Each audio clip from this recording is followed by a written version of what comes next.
Trailing Suction Hopper Dredger.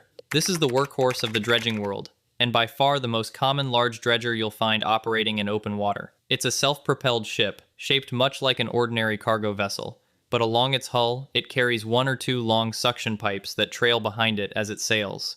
At the end of each pipe is a drag head that runs along the seabed like the nozzle of a giant vacuum cleaner. Powerful pumps pull up a mixture of water and loose material, sand, silt, gravel, or soft clay, and dump it into a large internal storage hold called a hopper. The sediment settles to the bottom while the excess water spills back overboard, letting the ship pack in as much solid material as possible. Once full, it simply sails to the disposal site and either opens the doors in its hull to drop the load or pumps it ashore for land reclamation.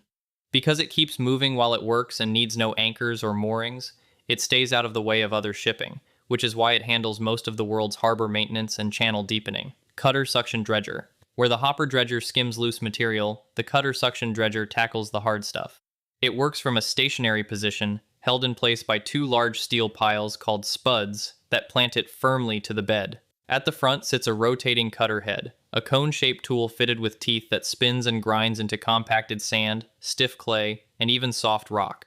As the cutter loosens the material, a suction pipe positioned right behind it draws up the churned slurry and sends it through a floating pipeline to shore or into a waiting barge. To cover a work area, the dredger pivots in a slow arc around one of its spuds, then steps forward and repeats the sweep. This precision and its ability to chew through material a hopper dredger simply can't handle make it essential for digging new ports, deepening channels through rock, and large land-building projects. Bucket dredger. This is the oldest type of mechanical dredger still in regular use, and its design is beautifully simple. Around a large frame runs a continuous chain fitted with a series of steel buckets, rather like an escalator turned into a digging machine. As the chain rotates, each bucket scrapes along the seabed, fills with sediment, then rises up to the top of the frame, where it tips its load into a chute that feeds a waiting barge alongside.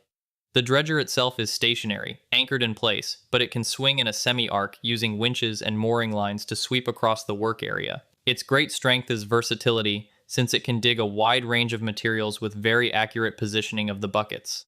The trade-off is that it's noisy, needs multiple anchor lines, and gets in the way of other traffic, so its use has declined as suction dredgers have taken over most large jobs. Grab dredger. Also called a clamshell dredger, this is one of the most familiar sights in North American harbors. It uses a hinged bucket shaped like two halves of a clamshell, hung from a crane on a barge, or carried on a hydraulic arm. The operator drops the open bucket down onto the seabed, then closes it so the two jaws bite together and scoop up a load of material.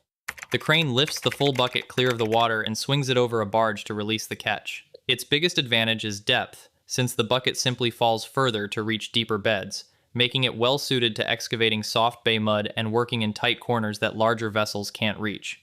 Most of these dredgers are crane barges held in place by spuds, giving them the stability to work accurately in confined spaces around docks and piers. Backhoe dredger. Anyone who has watched an excavator dig a trench on land will recognize this one instantly. A backhoe dredger is essentially a large hydraulic excavator mounted on a floating barge, using an articulated arm and a digging bucket to claw material out of the bed and swing it into a barge alongside. The barge is usually held steady by spuds lowered to the seabed, which gives the machine a firm base to push against as it digs. Bucket sizes range from small units of half a cubic meter up to enormous ones capable of moving around 13 cubic meters in a single scoop.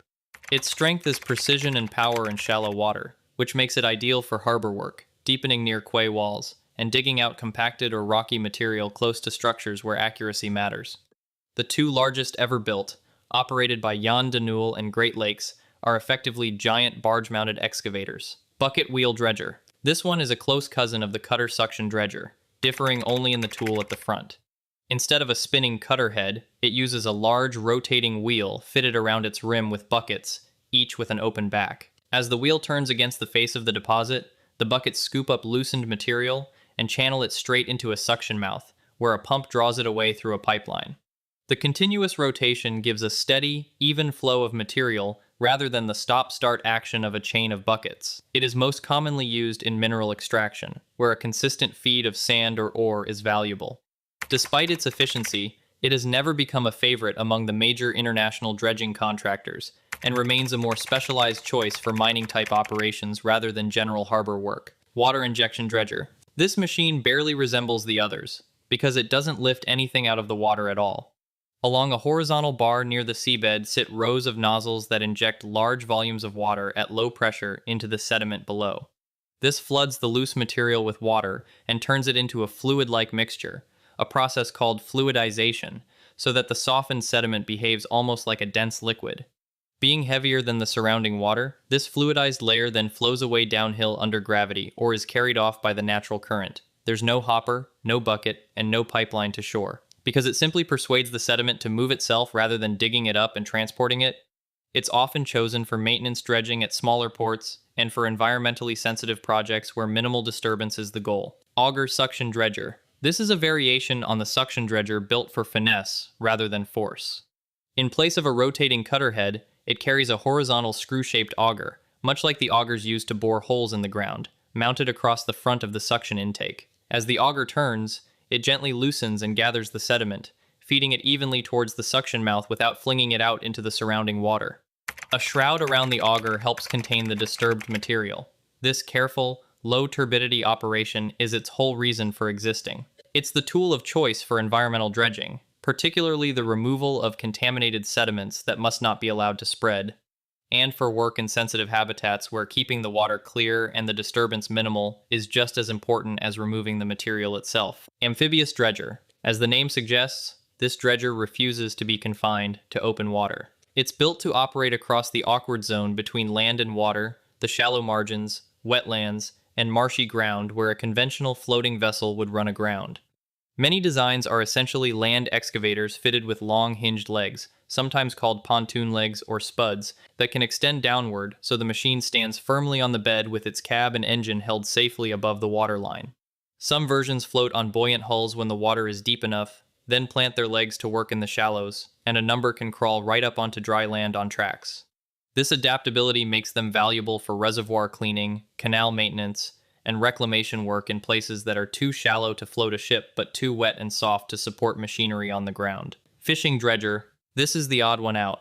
Because it isn't built to deepen waterways or reclaim land at all, it harvests seafood. Rather than a ship, the working part is a scoop made of a rigid steel frame with a bag or mesh of chain links behind it, which is towed slowly across the seabed by a fishing boat. As it drags along, the frame digs a little into the bed, and the mesh collects whatever it scoops up, mainly shellfish that live on or just under the surface. The usual catch is oysters, mussels, clams, and scallops, though some designs also gather sea urchins, sea cucumbers, conch, and crabs. Certain clam dredges go a step further and use hydraulic jets of water to blast into the sand, flushing out shellfish that burrow deeper than a simple scoop could reach. It shares the family name and the basic idea of scraping the seabed, but everything about its purpose sets it apart from the rest.